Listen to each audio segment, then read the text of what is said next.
Hello നമസ്കാരം. കാറ്റത്തെ കിളിക്കൂട് സീരിയലിൻ്റെ വരാൻ പോകുന്ന ഒരു സ്റ്റോറിയാണ് പറയാൻ പോകുന്നത്. അങ്ങനെ ഇരിക്കെ ഒരു ദിവസം നിധിയുടെ അച്ഛൻ നിധിയെ കാണാനായിട്ട് സുധീഷിൻ്റെ വീട്ടിലേക്ക് വരുന്നുണ്ട്. ആ സമയത്ത് തന്നെയാണ് ഭാസ്കരൻ വീടിൻ്റെ മുന്നിൽ പത്രം വായിച്ചുകൊണ്ടിരിക്കുക കേട്ടോ. അപ്പോൾ ഭാസ്കരനെ കണ്ടപ്പോൾ രണ്ടുപേരും അങ്ങോട്ടും ഇങ്ങോട്ടും നോക്കിയതിന് ശേഷം ഒരു വല്ലാത്ത ഞെട്ടലോടാണ് അകത്തേക്ക് കയറി പോകുന്നത്. എന്നാലും അവർ പരസ്പരം അങ്ങോട്ടും ഇങ്ങോട്ടും ഒന്നും സംസാരിക്കുകയൊന്നും ചെയ്യുന്നില്ല കേട്ടോ. വീട്ടിലേക്ക് കയറുമ്പോൾ നിധി റൂമിൽ നിന്നും ഇറങ്ങി വരുന്നുണ്ട്. അപ്രതീക്ഷിതമായിട്ട് തൻ്റെ അച്ഛനെ ആ വീട്ടിൽ വെച്ച് കാണുമ്പോൾ നിധി ഓടി വന്ന് കെട്ടിപ്പിടിക്കാൻ അച്ഛാ എന്ന് വിളിച്ചിട്ട് അപ്പോൾ അയാൾ പറയുന്നുണ്ട്, മോളെ ഇവിടെയാണോ നീ താമസിക്കുന്നത് എന്ന് ചോദിക്കുമ്പോൾ അതെ അച്ഛാ, ഇതാണ് സുധീഷിൻ്റെ വീട്. അച്ഛൻ എന്തേ ഇങ്ങോട്ടേക്ക് വന്നത് എന്ന് ചോദിക്കുമ്പോൾ അപ്പോൾ പറയുന്നുണ്ട്, ഞാൻ ഇങ്ങോട്ടേക്ക് അല്ലാതെ പിന്നെ എങ്ങോട്ടാണ് മോളെ വരേണ്ടത്?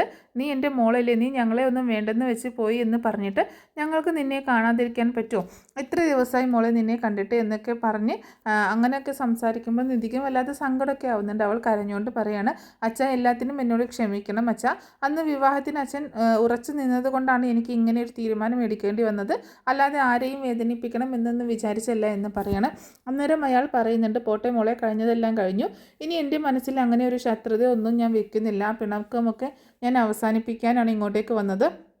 അതുകൊണ്ട് ഇനി എൻ്റെ മനസ്സിൽ അങ്ങനെ ഒരു പിണക്കമില്ല. നീയും സുധീഷും ഞങ്ങളുടെ വീട്ടിലേക്ക് വരണം എന്ന് പറയണം, നമ്മുടെ വീട്ടിലേക്ക് വരണം എന്ന് പറയുമ്പോൾ നിധി പറയുന്നുണ്ട്, നിധിക്ക് ഭയങ്കര സന്തോഷമാവാണ്. തൻ്റെ അച്ഛനെ ഇത്രയും കാലത്തിന് ശേഷം കാണാൻ വന്നതല്ലേ, നന്നായിട്ട് പെരുമാറുകയും ചെയ്യുന്നു.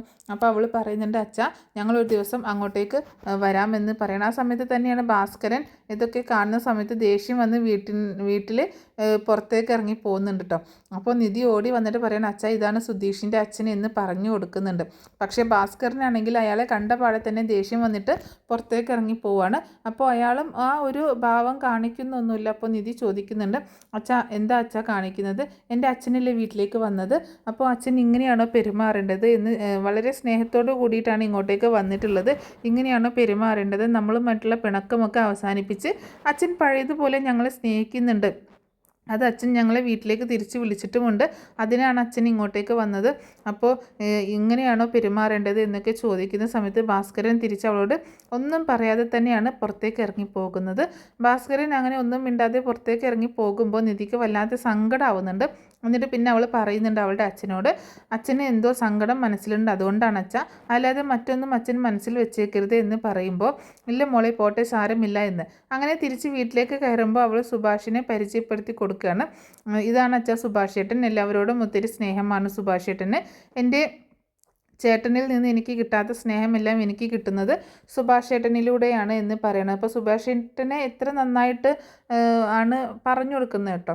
സുഭാഷ് ചേട്ടൻ നന്നായിട്ട് ഭക്ഷണമൊക്കെ ഉണ്ടാക്കും എന്ന് പറയണം. ഞാൻ ഇവിടെ വന്ന് പിന്നെ സുഭാഷ് ചേട്ടനെ കണ്ടിട്ട് ഒത്തിരി കറികളൊക്കെ ഉണ്ടാക്കാൻ പഠിച്ചിട്ടുണ്ട്. സുഭാഷ് ചേട്ടൻ എന്നെ എത്ര നന്നായിട്ട് ചായ ഉണ്ടാക്കുമെന്ന് അറിയും എന്നൊക്കെ പറഞ്ഞ് സുഭാഷിനെ കുറിച്ച് ഒരുപാട് കാര്യങ്ങളൊക്കെ പൊക്കി പറഞ്ഞുകൊണ്ടിരിക്കുകയാണ്. അപ്പോൾ സുഭാഷ് ചേട്ടാ, അച്ഛന് വേണ്ടിയിട്ട് സുഭാഷ് ചേട്ടൻ്റെ വക നല്ലൊരു ചായ ഇട്ടുകൊണ്ട് വന്നേ എന്ന് പറയുന്നുണ്ട് സുഭാഷിനോട് നിധി. അപ്പോൾ സുഭാഷ് വളരെ സന്തോഷത്തോടു കൂടി തന്നെയാണ് സംസാരിക്കുന്നത്. സാർ ഇവിടെ ഇരിക്കണം, ഞാൻ ചായ ഇപ്പോൾ കൊണ്ടുവരാം എന്നൊക്കെ പറയുമ്പോൾ അങ്ങനെ അച്ഛനും മകളും തമ്മിൽ പല കാര്യങ്ങളും ഇങ്ങനെ സംസാരിക്കുകയാണ്. അതിനിടയിൽ തന്നെയാണ് സുഭാഷ് ചായയൊക്കെ ആയിട്ട് വരുന്നത്. ആ സമയത്ത് അയാൾ ചായ കുടിച്ചിട്ട് പറയുന്നുണ്ടോ, നല്ല ചായയാണ്, ഞാൻ ഇത്തിരി നാളായി ഇതുപോലെ നല്ല ചായയൊക്കെ കുടിച്ചിട്ട്. അപ്പോൾ സുഭാഷിന് പാചകമൊക്കെ അറിയാമല്ലേ എന്ന് ചോദിക്കുകയാണ്. എൻ്റെ മോൾക്ക് നല്ല ഭക്ഷണമൊക്കെ ഉണ്ടാക്കാനൊന്നും അറിയത്തില്ല എന്ന് പറയുമ്പോൾ അതൊന്നും ഒരു കുഴപ്പമില്ല സാർ, ഇവിടെ ഭക്ഷണമൊക്കെ ഉണ്ടാക്കുന്നത് ഞാനാണ്, ഇപ്പോൾ നിധി എന്നെ ഇടയ്ക്ക് വന്ന് സഹായിക്കുകയൊക്കെ ചെയ്യും എന്ന് പറയണം. അങ്ങനെ പറയുമ്പോൾ എന്നെക്കൊണ്ട് പറ്റുന്നത് പോലെയാണ് ഞാൻ ചെയ്യുന്നത് എന്നൊക്കെ സുഭാഷ് പറയുന്നുണ്ട്. പാവൻ നിധി, അവൾ ഒത്തിരി അഡ്ജസ്റ്റ് ചെയ്ത് ഈ വീട്ടിൽ താമസിക്കുകയാണ്.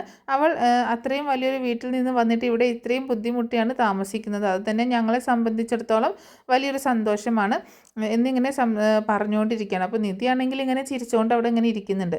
ആ സമയത്താണ് സുധീഷ് പുറത്ത് പോയിട്ട് വീട്ടിലേക്ക് വരുന്നത്. ആ സമയത്ത് നിധിയുടെ അച്ഛനെ കാണുമ്പോൾ അവൻ വല്ലാതെ അങ്ങ് പേടിക്കുകയാണ്. നിധിയെ കൊണ്ടുപോകാൻ എങ്ങാനും വന്നതാണോ എന്ന് വിചാരിച്ചിട്ടോ. പക്ഷേ നിധിയുടെ അടുത്ത് വെച്ച് സുധീഷിനോട് വളരെ സ്നേഹത്തോട് കൂടിയിട്ടാണ് നിധിയുടെ അച്ഛൻ പെരുമാറുന്നത്. മോനെ എന്നൊക്കെ വിളിച്ച് സംസാരിക്കുകയാണ്. മോനെ, നീയും നിധിയുമായിട്ടൊരു ദിവസം ഞങ്ങളുടെ വീട്ടിലേക്ക് വരണം, നിന്നോടുള്ള പിണക്കമൊക്കെ എനിക്ക് മാറിക്കഴിഞ്ഞു, ഞാൻ ഇനി അതൊന്നും മനസ്സിൽ വെച്ചുകൊണ്ടിരിക്കുന്നില്ല. ഇനി എത്ര നാൾ ഇങ്ങനെ പിണങ്ങിയിരിക്കാൻ സാധിക്കും? ഞങ്ങൾക്ക് ഞങ്ങളുടെ മോളെ കാണണ്ടേ, അതുകൊണ്ട് ഞങ്ങൾക്ക് നിങ്ങളെ വീട്ടിലേക്ക് വിളിക്കാതിരിക്കാൻ വേറെ വഴിയില്ല. അതുമാത്രമല്ല, നിങ്ങളോട് ക്ഷമിച്ചിരിക്കുന്നു എന്നൊക്കെ പറയുന്നുണ്ട്. അപ്പോൾ സുധീഷിന് ഇച്ചിരി ആശ്വാസം തോന്നുകയാണ്.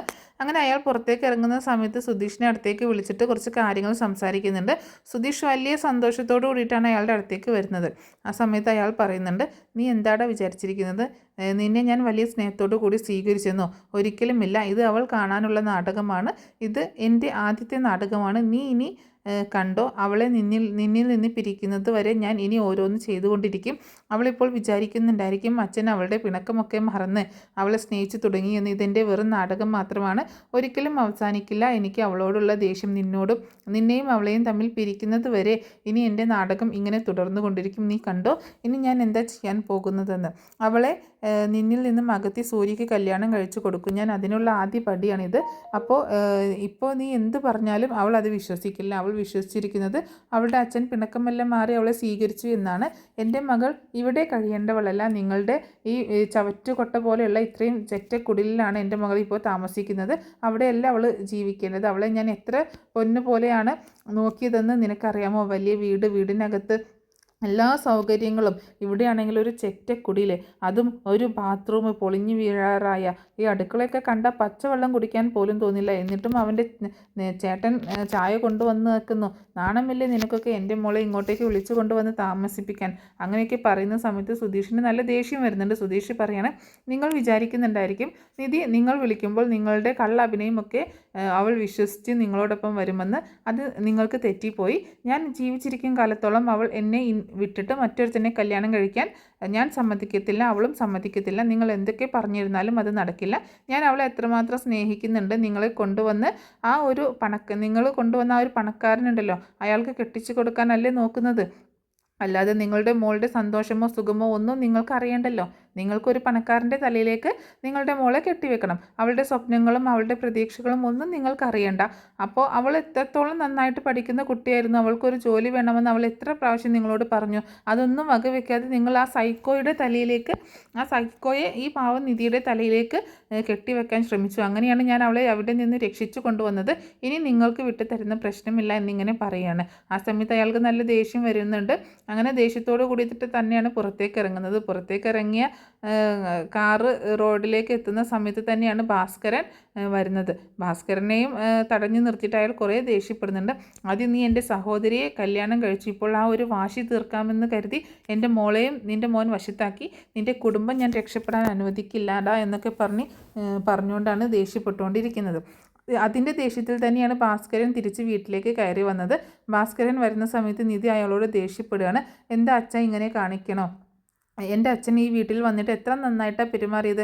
അപ്പോൾ നിങ്ങൾക്ക് കുറച്ചെങ്കിലും മാന്യതയോട് കൂടിയിട്ട് എൻ്റെ അച്ഛനോട് പെരുമാറിക്കൂടായിരുന്നോ? പാവം അച്ഛൻ എത്ര സങ്കടത്തോട് കൂടിയിട്ടാണ് ഇറങ്ങിപ്പോയത്. പാവം അച്ഛൻ എല്ലാ പിണക്കവും മറന്ന് ഞങ്ങളെ സ്വീകരിച്ച് രണ്ടുപേരെയും വീട്ടിലേക്ക് ക്ഷണിക്കാൻ വേണ്ടിയിട്ട് വന്നതാണ്. അപ്പോൾ നിങ്ങൾ ഇങ്ങനെ പെരുമാറിയതും വളരെ മോശമായിപ്പോയി അച്ഛ എന്നൊക്കെ പറയുന്ന സമയത്ത് ഭാസ്കരൻ അവളുടെ മുഖത്ത് നോക്കി പറയാണ്, മോളെ നിനക്ക് എന്തറിയാം നിൻ്റെ അച്ഛനെ പറ്റി? നിനക്കൊന്നും അറിയില്ല. അയാൾ നിൻ്റെ മുന്നിൽ അഭിനയിക്കുകയായിരുന്നു. അയാൾ ഒരു ദുഷ്ടനാണ്. ഇനി എന്തായാലും ഞാൻ ആ കാര്യം മറച്ചു വെക്കുന്നില്ല. ഞാൻ പല പ്രാവശ്യം വിചാരിച്ചിരുന്നതാണ് നിന്നോട് അത് തുറന്ന് പറയാമെന്ന്. നിനക്ക് അത് എത്രത്തോളം വിഷമം ഉണ്ടാക്കുമെന്ന് കരുതിയിട്ടാണ് ഞാൻ നിന്നോട് പറയാതിരുന്നത്. ആദ്യം അയാൾ ഈ വീട്ടിലേക്ക് കയറി വന്നപ്പോൾ തന്നെ കോളറിൽ കുത്തിപ്പിടിച്ച് പുറത്തേക്ക് വലിച്ചെറിയേണ്ടതായിരുന്നു. അത്രത്തോളം ദുഷ്ടതയാണ് അയാൾ എൻ്റെ ജീവിതത്തിൽ ചെയ്തത്. ആ സമയത്ത് നിധി പറയുന്നുണ്ട്, അച്ഛൻ എന്താ ഈ പറയുന്നത്? തലയ്ക്ക് വെളിവില്ലേ അച്ഛാ? എന്തൊരു ബന്ധമില്ലാത്ത കാര്യങ്ങളാണല്ലോ അച്ഛൻ സംസാരിച്ചുകൊണ്ടിരിക്കുന്നത്. എൻ്റെ അച്ഛന് മുന്നേ പരിചയമുണ്ടായിരുന്നോ? അതോ അച്ഛന് എന്താ പറ്റിയത് അച്ഛാ? പുറത്തു പോയി നല്ലോണം മദ്യപിച്ചുവല്ലേ, എന്നിട്ട് വന്നിട്ട് എന്തോ തലയ്ക്ക് വെളിവില്ലാതെ ബന്ധമില്ലാത്ത കാര്യങ്ങൾ സംസാരിച്ചു കൊണ്ടിരിക്കുകയാണല്ലേ എന്നിങ്ങനെ പറയുമ്പോൾ ഭാസ്കരൻ പറയുന്നുണ്ട്, മോളെ നീ എന്നെ അല്ലെങ്കിൽ നീ എന്നെ ഒന്ന് നോക്കിയേ. ഞാനൊരു തുള്ളി പോലും മദ്യം കഴിച്ചിട്ടില്ല. ഞാൻ പറയുന്ന കാര്യങ്ങളെല്ലാം സത്യമാണ്. നീ അറിയേണ്ട കാര്യങ്ങളുണ്ടായിരുന്നു. നിന്നെ കണ്ട അന്ന് മുതൽ എനിക്കത് നിന്നോട് പറയണമെന്നുണ്ടായിരുന്നു. പക്ഷേ നീ അത് എങ്ങനെ പ്രതികരിക്കുമെന്നൊന്നും എനിക്ക് നിനക്ക് എങ്ങനെ ഉൾക്കൊള്ളാൻ കഴിയുമെന്നൊന്നും എനിക്കറിയില്ല. അതുകൊണ്ടാണ് ഇത്രയും നാൾ ഞാൻ നിന്നിൽ നിന്നും ആ കാര്യം മറച്ചു വെച്ചത്. അപ്പോൾ നിധി പറയുന്നുണ്ട്, എന്താ അച്ഛൻ എന്തായാലും അച്ഛൻ എന്നോട് പറയൂ. അച്ഛനെ നേരത്തെ എൻ്റെ അച്ഛനെ പരിചയം ഉണ്ടായിരുന്നു എന്ന് ചോദിക്കുമ്പോൾ, അതുകൊണ്ടാണോ അച്ഛൻ ദേഷ്യപ്പെട്ട് പുറത്തേക്ക് ഇറങ്ങിപ്പോയത് എന്നൊക്കെ ചോദിക്കുമ്പോൾ ഭാസ്കരൻ പറയുന്നുണ്ട്, മോളെ നിൻ്റെ സുധീഷിൻ്റെ അമ്മയാണ് നിൻ്റെ അച്ഛൻ്റെ പെങ്ങൾ. ഇത് കേൾക്കുന്ന ഉടനെ തന്നെ നിധി വല്ലാതെ അങ്ങ് ഞെട്ടിപ്പോവുകയാണ്. എന്നിട്ട് പറയുന്നുണ്ട്, അച്ഛൻ എന്താ ഈ പറയുന്നത്?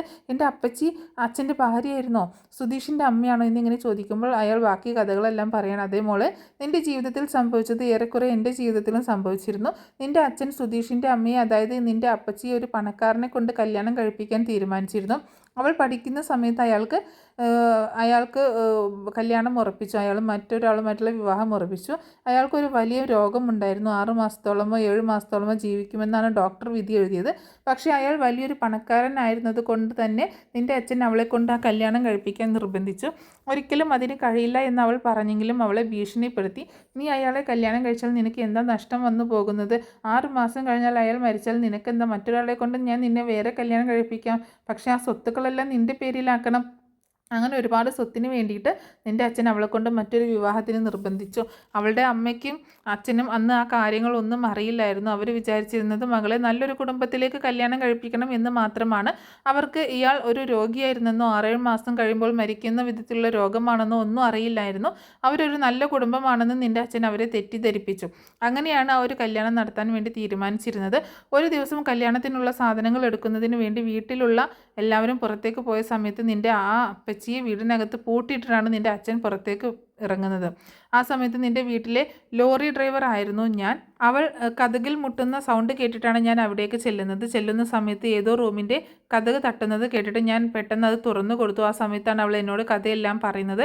അവളുടെ വിവാഹം ഉറപ്പിച്ചിരിക്കുകയാണ് എന്നും അവൾക്ക് അതിന് താല്പര്യമില്ലാതെയാണ് അവളുടെ ചേട്ടൻ നിർബന്ധിച്ച് അവളെ വിവാഹത്തിന് സമ്മതിപ്പിച്ചത് എന്നും അവളെ ഈ വീട്ടിൽ നിന്നും എങ്ങനെയെങ്കിലും രക്ഷപ്പെടുത്തിയില്ല എങ്കിൽ അവൾ ജീവിച്ചിരിക്കില്ല എന്നും അവൾ ഇവിടെ നിന്ന് രക്ഷപ്പെടുത്തി കൊണ്ടുപോകണമെന്നൊക്കെ എന്നോട് കാല് പിടിച്ച് അപേക്ഷിച്ചു. അവൾ എന്നിട്ട് എന്നോടൊരു കാര്യം പറഞ്ഞു. ഞാൻ എന്നു മുതലാണ് ആ വീടിൻ്റെ ലോറി ഡ്രൈവറായിട്ട് അവിടെ ചെന്നത് അന്ന് കണ്ടപ്പോൾ മുതൽ അവൾക്ക് എന്നോട് ഇഷ്ടമുണ്ടായിരുന്നത്രേ. പക്ഷേ അവളുടെ അച്ഛനെയും അമ്മയെയും നിൻ്റെ അച്ഛനെയും ഒക്കെ പേടിച്ചിട്ടാണ് പുറത്ത് പറയാതിരുന്നത്. അത് പുറത്ത് പറഞ്ഞു കഴിഞ്ഞാൽ അവളെ കൊന്നു കളയുമെന്നാണ് അവൾ പറഞ്ഞിരുന്നത്. കുടുംബത്തിൻ്റെ നിലവാരവും എല്ലാം നോക്കിയിട്ടല്ലേ അവർ ബന്ധം ഉറപ്പിക്കുകയുള്ളൂ. അന്ന് ഞാൻ ഒരു കൂലിപ്പണിക്കാരൻ, ഈ വീടിൻ്റെ ലോറി ഡ്രൈവറാണ്, ഒരു നിവൃത്തിയും ഇല്ലാത്തവൻ, എന്നെക്കൊണ്ട് എന്താണെങ്കിലും കല്യാണം കഴിപ്പിക്കില്ല എന്ന് അവൾക്ക് ഉറപ്പുണ്ടായിരുന്നു. അവൾ എന്നിട്ട് എന്നോട് കാല് പിടിച്ച് പറഞ്ഞു, എന്നെ എങ്ങനെയെങ്കിലും ഈ വീട്ടിൽ നിന്ന് രക്ഷിക്കണം, എന്നെ ഇവിടുന്ന് കല്യാണം കഴിച്ച് കൊണ്ടുപോകുമോ എന്ന് ചോദിച്ചു. ആദ്യമൊക്കെ ഞാൻ അവളോട് എതിർത്തു എങ്കിലും അങ്ങനെ ചെയ്യാൻ പാടില്ല എന്ന് ഞാൻ അവളോട് ഒരുപാട് പ്രാവശ്യം പറഞ്ഞു. എങ്കിലും അവൾ പറഞ്ഞു, എന്നെ നിങ്ങൾ ഇവിടുന്ന് കൊണ്ടുപോയിട്ടില്ല എന്നുണ്ടെങ്കിൽ നാളെ എൻ്റെ ശവം കാണേണ്ടി വരും, അവർ തിരിച്ചു വരുമ്പോഴേക്കും ഞാൻ ഇവിടെ ആത്മഹത്യ ചെയ്തിട്ടുണ്ടാകും എന്ന് പറഞ്ഞു. അങ്ങനെ പറഞ്ഞതിനെ തുടർന്നാണ് ഞാൻ അവളെ കല്യാണം കഴിച്ച് മറ്റൊരു നാട്ടിലേക്ക് കൊണ്ടുപോകുന്നത്. അവിടെ ഞങ്ങൾ സുഖമായിട്ട് ജീവിച്ചു. ആദ്യം 1-2 തവണയൊക്കെ നിൻ്റെ അച്ഛൻ ഞങ്ങളെ ഭീഷണിപ്പെടുത്തി അവിടേക്ക് വന്നിട്ടുണ്ടായിരുന്നു. അങ്ങനെ കുറേ നാൾ കഴിയുമ്പോഴാണ് നിൻ്റെ അപ്പൂപ്പനും അമ്മൂമ്മയ്ക്കും ഒക്കെ ആ സത്യങ്ങൾ തിരിച്ചറിയുന്നത്. ഒരു രോഗിയെ കൊണ്ട് കല്യാണം കഴിപ്പിക്കാനാണ് നിൻ്റെ അച്ഛൻ തീരുമാനിച്ചിരുന്നത് എന്നും അവരുടെ സ്വത്തുക്കൾക്ക് വേണ്ടിയിട്ടാണ് അയാൾ ഇത്രയധികം നിർബന്ധം പിടിച്ചിരുന്നത് എന്നും അതിനുശേഷം നിൻ്റെ അച്ഛനെ അവർ പറഞ്ഞു മനസ്സിലാക്കി, ഇനി മേലാൽ അവളെ അന്വേഷിച്ച് നീ അങ്ങോട്ട് ചെല്ലുകയോ അവിടെ ചെന്ന് വേറെ പ്രശ്നങ്ങൾ ഉണ്ടാക്കുകയോ ചെയ്യരുത് എന്ന് പറഞ്ഞു. അതിനെ തുടർന്ന് പിന്നെ അയാൾ ഞങ്ങളെ അന്വേഷിച്ച് വന്നിട്ടില്ല. ഞങ്ങൾ ഒരുപാട് നാൾ സന്തോഷത്തോട് കൂടിയിട്ട് ജീവിച്ചു. ഞങ്ങൾക്ക് 3 മക്കളുണ്ടായി. അങ്ങനെ ഞങ്ങൾ സന്തോഷത്തോടെ ജീവിച്ചു വരികയായിരുന്നു. ഞാൻ ഈ കാര്യങ്ങളെല്ലാം പറയുമ്പോൾ നിനക്കിത് വിശ്വസിക്കാൻ കുറച്ച് പ്രയാസമുണ്ടാകുമെന്ന് എനിക്കറിയാം. നീ വിശ്വസിക്കുന്നതിന് വേണ്ടിയിട്ട് നിനക്ക് ഞാനൊരു ഫോട്ടോ കാണിച്ചു തരാം. സുധീഷിൻ്റെ അമ്മയുടെ ഫോട്ടോയും നിൻ്റെ അച്ഛനും കൂടി നിൽക്കുന്നത് എന്ന് പറഞ്ഞിട്ട് കാണിച്ചു കൊടുക്കുകയാണ്. അങ്ങനെ ഭാസ്കരൻ സൂക്ഷിച്ചു വെച്ച് ആ ഫോട്ടോ എടുത്ത് കാണിച്ചു കൊടുക്കുന്നുണ്ട്. അത് കാണുമ്പോൾ നിധി ഞെട്ടിപ്പോവുക കേട്ടോ. എന്നിട്ട് ഭാസ്കരൻ പറയുകയാണ്, ഇത് ഞാൻ ഇത്രയും നാളും സൂക്ഷിച്ചു വെച്ചത് അവൾക്ക് വേണ്ടിയിട്ടായിരുന്നു. അവൾക്ക് ഈ ഫോട്ടോ വലിയ ഇഷ്ടമായിരുന്നു. അവളെ എന്ന് ആ വീട്ടിൽ നിന്നും കൊണ്ടുവന്നപ്പോൾ അവൾ ആകെപ്പാടെ എടുത്തത് ഈ ഒരൊറ്റ ഫോട്ടോ മാത്രമായിരുന്നു. അവൾക്കത് അവൾക്ക് നിൻ്റെ അച്ഛനെ ഒരുപാട് ഇഷ്ടമായിരുന്നു. അവൾ എന്നോട് പറഞ്ഞു, ഞാൻ വേറൊരു സാധനവും എടുക്കുന്നില്ല, ഞാൻ ഈ ഒരു ഫോട്ടോ മാത്രം കൊണ്ടുവന്നോളാം എന്ന്. ആ സമയത്ത് ഞാൻ അവളോട് പറഞ്ഞു, വേണ്ട, നമുക്കൊന്നും വേണ്ട, നീ ഒന്നും എടുക്കണ്ട, ശരി, നിനക്ക് ഈ ഫോട്ടോ മാത്രമാണ് വേണമെന്നുണ്ടെങ്കിൽ അതെടുത്തോളൂ എന്ന് പറയുകയാണ് ചെയ്തത്. അങ്ങനെ അവൾ ഫോട്ടോ എടുത്ത് ഇവിടെ കൊണ്ടുവന്ന് സൂക്ഷിച്ചു വെക്കുകയാണ് ചെയ്തത്. ഒരു കേടുപാടും വരാതെ അവൾ ഒരു പെട്ടിക്കകത്ത് എടുത്തു വെച്ചേക്കുകയായിരുന്നു. അത്രയ്ക്കും ഇഷ്ടമായിരുന്നു നിൻ്റെ അച്ഛനോട് അവൾക്ക്. പക്ഷേ അവൻ അവളോട് കാണിച്ചത് പണത്തിന് വേണ്ടിയിട്ട് അവളെ വേറൊരുത്തനെ കെട്ടിച്ചു കൊടുക്കാനായിട്ട് തീരുമാനിക്കുകയാണ് ചെയ്തത് എന്നൊക്കെ പറയണം. അപ്പോൾ ഇത്രയൊക്കെ കാര്യങ്ങൾ കേൾക്കുമ്പോൾ നിധിക്ക് വല്ലാത്ത സങ്കടമാവുന്നുണ്ട്. എന്നിട്ട് അവൾ ഭാസ്കരനോട് പറയണം, അച്ഛാ അങ്ങനെയായിരുന്നു അല്ലേ, അച്ഛൻ എന്നോട് ക്ഷമിക്കണം, എനിക്കിതൊന്നും അറിയില്ലായിരുന്നു. ഞാൻ വിചാരിച്ചിരുന്നത് അച്ഛൻ പെട്ടെന്ന് എന്തോ ദേഷ്യത്തിൽ അങ്ങ് ഇറങ്ങിപ്പോയെന്നാണ്.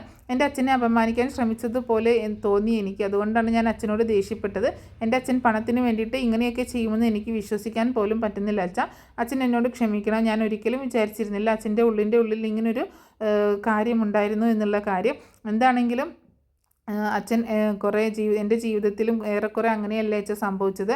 അച്ഛൻ ആഗ്രഹിച്ച ആളെ കൊണ്ട് ആ സൂര്യനെ കൊണ്ട് എന്നെ കല്യാണം കഴിപ്പിക്കാൻ തീരുമാനിച്ചു. അയാളാണെങ്കിലും എത്ര വൃത്തികെട്ടവൻ, എൻ്റെ കാര്യങ്ങൾ അയാൾക്ക് അറിയുകയേ വേണ്ട, അയാൾക്ക് അയാളുടെ കാര്യങ്ങൾ മാത്രം, എൻ്റെ ആഗ്രഹങ്ങളോ സ്വപ്നങ്ങളോ ഒന്നും അയാൾക്ക് അറിയാൻ പോലും താല്പര്യമില്ലായിരുന്നു. എപ്പോഴും അയാളുടെ ആവശ്യങ്ങളും സ്വപ്നങ്ങളും മാത്രം പറഞ്ഞുകൊണ്ടിരുന്നു.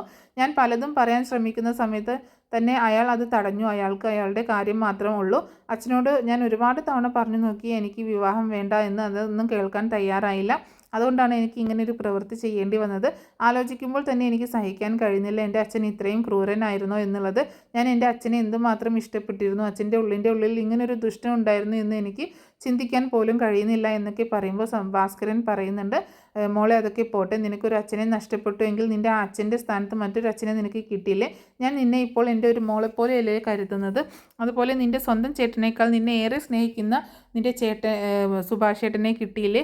നിൻ്റെ അനിയന്മാരും അവരൊക്കെ ഉള്ളപ്പോൾ നീ എന്തിനാണ് ഇങ്ങനെ സങ്കടപ്പെടുന്നത്? അതിൻ്റെ കാര്യമൊന്നും ആലോചിച്ച് മോൾ ഇനി ഒരിക്കലും സങ്കടപ്പെടേണ്ട. ഇനി നിൻ്റെ കണ്ണ് നിറയാൻ ഞങ്ങൾ അനുവദിക്കില്ല. നിനക്കിവിടെ സന്തോഷത്തോട് കൂടിയിട്ട് ജീവിക്കാം, എത്ര നാൾ വേണമെങ്കിലും കഴിയാം, അതിന് ഞങ്ങൾക്ക് യാതൊരു തടസ്സവുമില്ല. ഇതൊക്കെ കേൾക്കുമ്പോൾ നിധിക്ക് വല്ലാതെ സങ്കടം വരികയാണ്. അവൾ കരഞ്ഞുകൊണ്ട് ഭാസ്കരനോട് പറയുന്നുണ്ട്, സോറി അച്ഛൻ, ഞാൻ അച്ഛനെ കുറ്റപ്പെടുത്തിയതിൽ 1000 സോറി, എന്നോട് ക്ഷമിക്കണേ എന്നൊക്കെ പറയുമ്പോൾ ഭാസ്കരൻ പറയാണ്, അതൊന്നും സാരമില്ല എന്ന് പറയണ്ടേ. അച്ഛാ, എൻ്റെ അച്ഛൻ പോയെങ്കിൽ എനിക്ക് മറ്റൊരു അച്ഛനെ കിട്ടി, എന്നെ സ്നേഹിക്കുന്ന ഒരു അച്ഛൻ, എന്നെ സ്നേഹിക്കുന്ന മറ്റു കൂടപ്പിറപ്പുകൾ, എനിക്കത് മാത്രം മതി. സുഭാഷ് ചേട്ടനും നികേഷും ഹരീഷും ഒക്കെ എന്നെ ഒരു കൂടപ്പിറപ്പിനെ പോലെ തന്നെയാണ് സ്നേഹിക്കുന്നത്. അതിൽ എനിക്ക് വളരെയധികം സന്തോഷമുണ്ട് എന്ന് നിധി പറയാണ്.